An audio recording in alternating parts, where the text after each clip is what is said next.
Hello बच्चों, मैं गीतेश पांडे आप सभी का आपके अपने YouTube channel Gitesh Pandey lectures में हार्दिक स्वागत, वंदन एवं अभिनंदन करता हूँ। आशा करते हैं कि बोर्ड परीक्षा की तैयारी आप लोगों को अच्छे से चल रही होगी। इसी क्रम में गॉस के प्रमेय के अनुप्रयोग के अंतर्गत आज हम लोग एक नए टॉपिक गॉस के प्रमेय की सहायता से कूलाम के नियम का अध्ययन करेंगे। ठीक, तो आइए जो है इस टॉपिक को स्टार्ट करते हैं, जो कि है गॉस के प्रमेय के अनुप्रयोग के अंतर्गत गॉस के प्रमेय की सहायता से कूलाम का नियम। तो देखते हैं, यहाँ जो प्रश्न है हमारा वो है गॉस की प्रमेय की सहायता से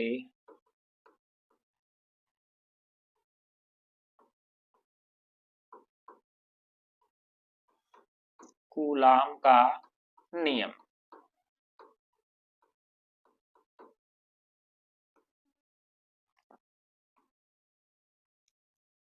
गॉस के प्रमेय की सहायता से कूलाम का नियम।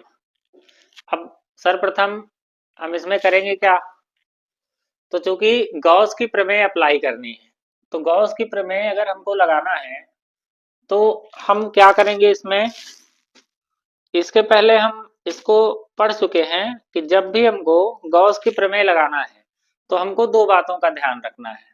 सबसे पहला, गॉस की प्रमेय जो लागू होती है वो किसी बंद पृष्ठ के लिए लागू होती है। गॉस की प्रमेय जो लागू होगी वो किसके लिए लागू होगी, किसी बंद पृष्ठ के लिए लागू होगी। दूसरी बात का क्या ध्यान रखना है हमको, कि जो भी बंद पृष्ठ होगा तो बंद पृष्ठ अर्थात इसको हम कहते हैं गॉसियन पृष्ठ। बंद पृष्ठ को ही हम क्या कहते हैं, गॉसियन पृष्ठ कहते हैं। और इससे गुजरने वाला हमको फ्लक्स निकालना होगा, क्योंकि फाई बराबर क्या होता है, समाकलन ऑफ ईडीए कास थीटा। ठीक, और तीसरा काम क्या करना है, फिर तीसरा जो कार्य है हमको वो करना है कि हमको गॉस की प्रमेय लगा देना है।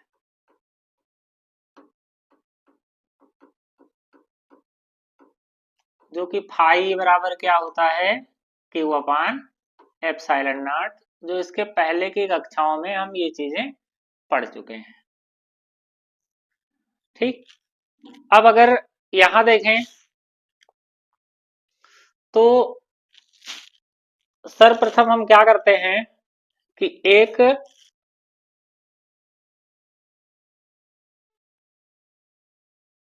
आर त्रिज्या का, ये है हमारा स्मॉल आर त्रिज्या का, हम एक गोलीय कोष खींचते हैं जिसका केंद्र कितना है, ओ है। किसी भी टॉपिक में जो है खासकर यहाँ ध्यान रखेंगे कि चित्र जो है बहुत साफ सुथरा और अच्छा होना चाहिए हमारा, क्योंकि जो जैसे सबसे पहले एग्जामिनर जो है वो क्या देखता है कि कॉपी में हमारा चित्र कैसे है। बच्चे क्या करते हैं, डेरिवेशन उनका अच्छा रहता है, डेरिवेशन सही लिखेंगे, लेकिन चित्र को वो गलत बना देते हैं, चित्र को वो साफ सुथरा और सही से बना नहीं पाते हैं। तो इसके लिए सबसे पहले चूंकि डेरिवेशन की शुरुआत ही चित्र से हो रही है, तो इसलिए हमको चित्र को क्या करना होगा, उसको अच्छे से बनाना होगा। ठीक, तो उसके लिए हम चित्र को आसान शब्दों में सीखते हैं। तो आर त्रिज्या का हमने क्या किया, एक गोलीय कोष खींचा जिसका केंद्र O है। इस पर हमने क्या किया, केंद्र O पर जो आवेश रखा वो प्लस का Q आवेश रखा है। ठीक, अब इससे अगर देखें तो इस आवेश से कितनी दूरी पर, R दूरी पर, यहां से जो इसका केंद्र है इससे R दूरी पर एक बिंदु,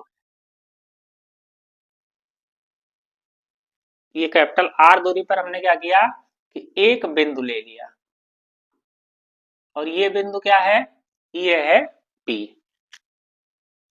ठीक, अब एक बिंदु लिया, तो चूंकि हमको यहाँ पर गॉस की प्रमेय अगर अप्लाई करनी है, तो हम क्या करेंगे, इस बिंदु P से होकर जाने वाले एक गॉसियन पृष्ठ खींचेंगे, एक ऐसा गॉसियन पृष्ठ जो कहां से होकर जाए, इस बिंदु P से होकर जाए। तो इस P से होकर जाने वाले एक गॉसियन पृष्ठ को हम खींचते हैं। तो वो गॉसियन पृष्ठ कैसा होगा, कहां से होकर जाएगा, वो जो गॉसियन पृष्ठ होगा वो इस बिंदु P से होकर जाएगा।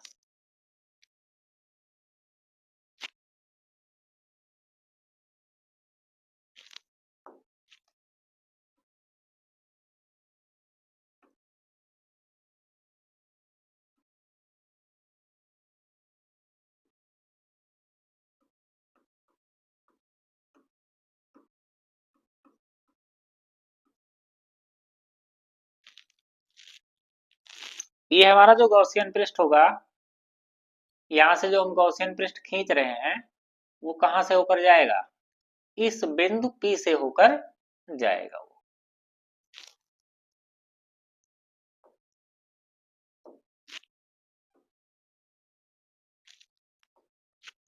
ठीक, ये हो गया। अब अगर यहां हम देखें तो सर्वप्रथम हम क्या करते हैं कि इस गॉसियन पृष्ठ का एक अल्पांश भाग लेते हैं। ये जो गॉसियन पृष्ठ है इसका हम कौन सा भाग लेंगे, एक अल्पांश भाग लेंगे, छोटा सा भाग। ये छोटा सा भाग मान लेते हैं हमारा क्या है, ये छोटा सा भाग है इसका dA। ठीक, इस गॉसियन पृष्ठ पर एक अल्पांश भाग हम लेते हैं dA।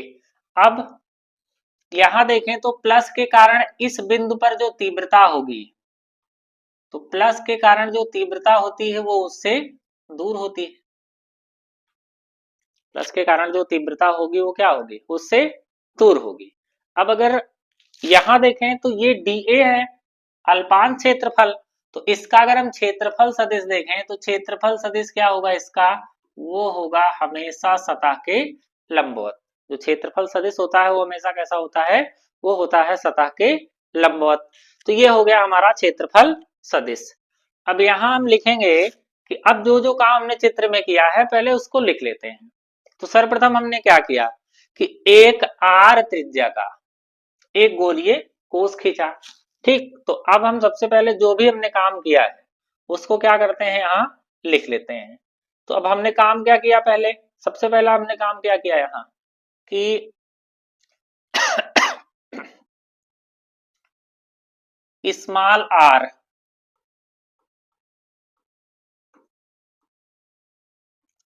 त्रिज्या का एक गोलीय कोष खींचा, जिसका केंद्र O है। ठीक, स्मॉल आर त्रिज्या का एक गोलीय कोष खींचा जिसका केंद्र O है, और इस पर कितना आवेश है, इस पर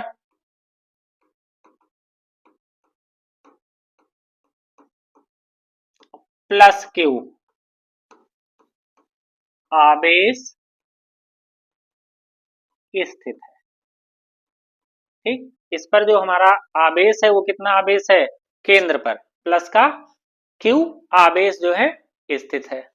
ठीक, इसके बाद हमने क्या किया, अब इसके बाद अगर हम देखें तो अब यहां लिखेंगे हम कि इस केंद्र से R दूरी पर एक बिंदु P है।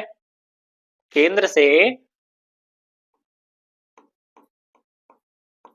से कैपिटल R दूरी पर, कैपिटल R दूरी पर एक बिंदु P लिया, ठीक। जो जो भी काम हम कर रहे हैं इसमें चित्र बनाने में, उसको हम अपने शब्दों में आसानी के साथ लिख सकते हैं, ठीक। तो केंद्र से r दूरी पर एक बिंदु क्या लिया हमने, P लिया, और P से यहां बिंदु P से होकर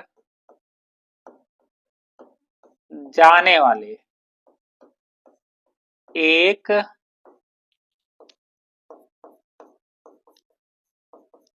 गॉसियन पृष्ठ खींचा, ठीक। तो इस बिंदु P से होकर जाने वाला हमने क्या किया, एक गॉसियन पृष्ठ खींचा। अब इस पूरे पृष्ठ को कौन सा पृष्ठ बोलेंगे, इसको बोलेंगे गॉसियन पृष्ठ, ठीक। ये इतना आप लोगों को आशा करते हैं समझ में आ गया होगा अच्छे से, ठीक।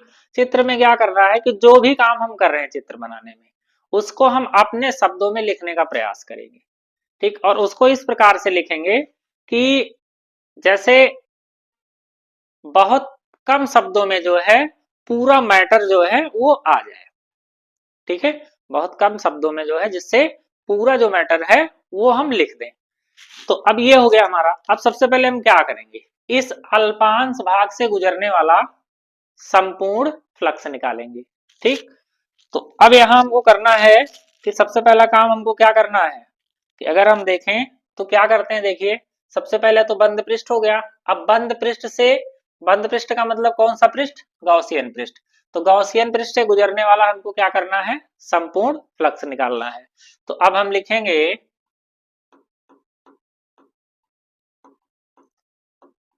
गॉसियन पृष्ठ से गुजरने वाला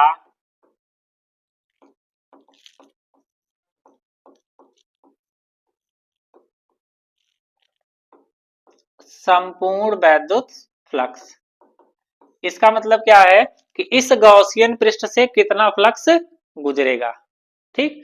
तो अब वो उसका मान कितना होगा, तो वो फाई बराबर संपूर्ण का मतलब समाकलन, समाकलन आप कितना हो जाएगा, E D A cos theta, ठीक। यहाँ थीटा क्या है, ई और डी ए के बीच का कोण है। अब यहाँ अगर कोण देखें तो ई और डी ए दोनों एक ही तरफ दिष्ट है, तो इसलिए यहाँ पर जो थीटा की वैल्यू निकल कर आएगी वो कितनी होगी, मतलब ई और डी ए के बीच का कोण कितना होगा, वो होगा थीटा बराबर कितना, 0 अंश। यहाँ अगर देखें तो ई और डी ए एक ही तरफ दिष्ट है ना, तो परस्पर अगर दो वेक्टर एक ही तरफ होंगे, जैसे ये है वेक्टर ई और ये है वेक्टर डी ए। अब अगर इन दोनों को देखें तो चूंकि एक दूसरे के समांतर हैं, तो अगर ये समांतर होंगे तो यहाँ पर इनके बीच का कोण कितना होगा, थीटा बराबर 0 अंश। तो अब थीटा बराबर 0 हो गया। तो अगर यहाँ पर अब हम थीटा बराबर 0 रखेंगे तो फाई बराबर हमको क्या मिलेगा, समाकलन आप ई डी ए और कितना मिलेगा यहाँ कास 0, और कास 0 की वैल्यू कितनी हो जाएगी, 1। हम जानते हैं कि कास 0 बराबर क्या होता है, प्लस का 1 होता है। तो अब यहाँ पर ई चला आएगा बाहर और समाकलन आप कितना हो जाएगा, डी ए।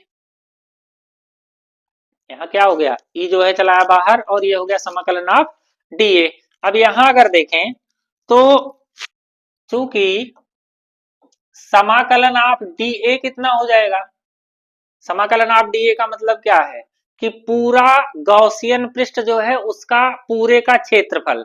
तो चूंकि हमारा गॉसियन पृष्ठ जो है वो कैसा है, गोलाकार है, तो गोले का पृष्ठीय क्षेत्रफल वो होता है 4 पाई आर स्क्वायर। तो इस प्रकार से हमारा फाई ई बराबर क्या मिलेगा, यहाँ फाई बराबर मिलेगा E into 4 pi r square.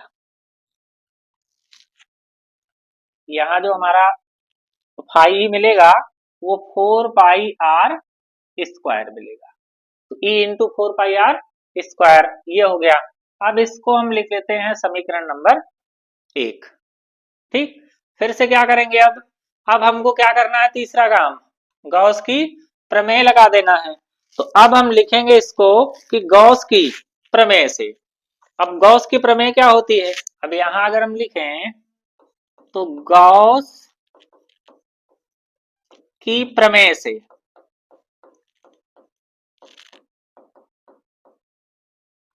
अब गॉस की प्रमेय क्या है, फाई ई बराबर होता है क्यू अपान एप्सिलॉन नॉट। ठीक, तो अब चूंकि अगर देखें तो ये हो गया हमारा समीकरण नंबर 2। अब समीकरण 1 और 2 से देखें, अगर समीकरण 1 तथा 2 से, अब 1 और 2 को देखेंगे तो इसमें हम देखें तो एक पक्ष क्या है हमारा, बराबर है, तो अगला पक्ष अपने आप क्या हो जाएगा, बराबर हो जाएगा।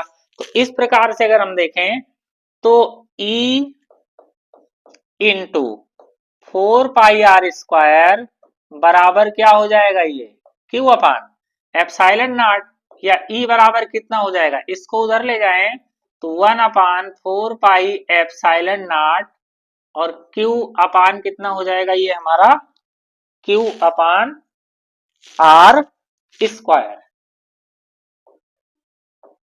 ठीक, ये निकल कर आ गया क्या कि इसके कारण वैद्युत क्षेत्र की तीव्रता। ठीक, तो तीनों काम हो गया हमारे पास ना। एक तो हमने पहला क्या किया, बंद पृष्ठ, दूसरा उस बंद पृष्ठ मतलब ये जो गॉसियन पृष्ठ है उससे गुजरने वाला कितना फ्लक्स गुजरा, और फिर हमने क्या किया, गॉस की प्रमेय जो है वो लागू कर दी। ठीक, तीनों काम हो गया ना। अब क्या करना है, यहाँ क्योंकि कूलाम का नियम, और कूलाम के नियम में क्या होना चाहिए, दो स्थिर बिंदु आवेश होना चाहिए। इसके पहले जो है हम सबसे पहले क्लास में जो है हम ये पढ़ चुके हैं कि कूलाम के नियम में क्या होना चाहिए, दो स्थिर बिंदु आवेश होना चाहिए। तो अब हम क्या करें कि इस बिंदु P पर, यहाँ ये जो बिंदु P है, यहाँ पर हम क्या करें कि एक कोई परीक्षण आवेश रख देते हैं। ठीक, यहाँ जो हम परीक्षण आवेश रखते हैं वो मान लेते हैं परीक्षण आवेश कौन सा है, प्लस का Q0। हमने एक परीक्षण आवेश को रख दिया। तो अब हम देखेंगे तो इस ये जो वैद्युत क्षेत्र है, जो हमारा ये वैद्युत क्षेत्र है यहाँ, इसके कारण इस प्लस Q0 पर कितना बल लगेगा। तो वैद्युत क्षेत्र के कारण, इसको मिटा देते हैं इधर। अब अगर देखें तो इस वैद्युत क्षेत्र के कारण, ये जो वैद्युत क्षेत्र है, इस वैद्युत क्षेत्र के कारण इस प्लस आवेश पर कितना बल लगेगा। तो अब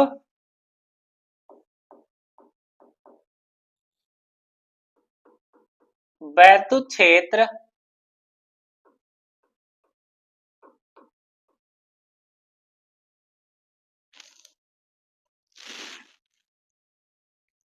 वैद्युत क्षेत्र E के कारण, वैद्युत क्षेत्र E के कारण प्लस Q0 आवेश पर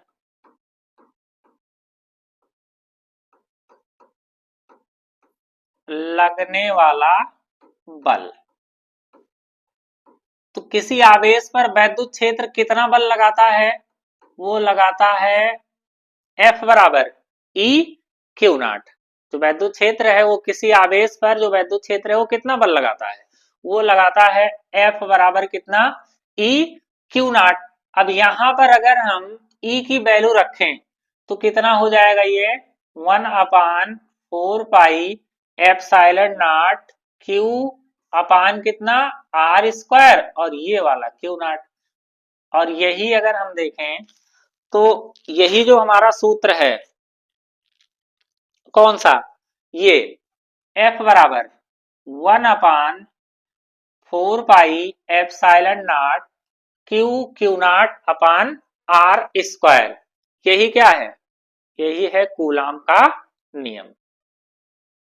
ठीक, तो इस प्रकार से अगर हम देखें तो गॉस की प्रमेय की सहायता से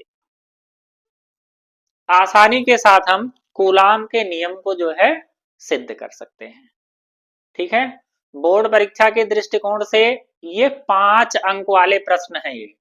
ये सब बहुत इंपॉर्टेंट प्रश्नों की श्रेणी में आते हैं, जो कि हर वर्ष ये 5 अंक वाले प्रश्न हैं। ये हर वर्ष पूछे जाने वाले प्रश्नों में से हैं।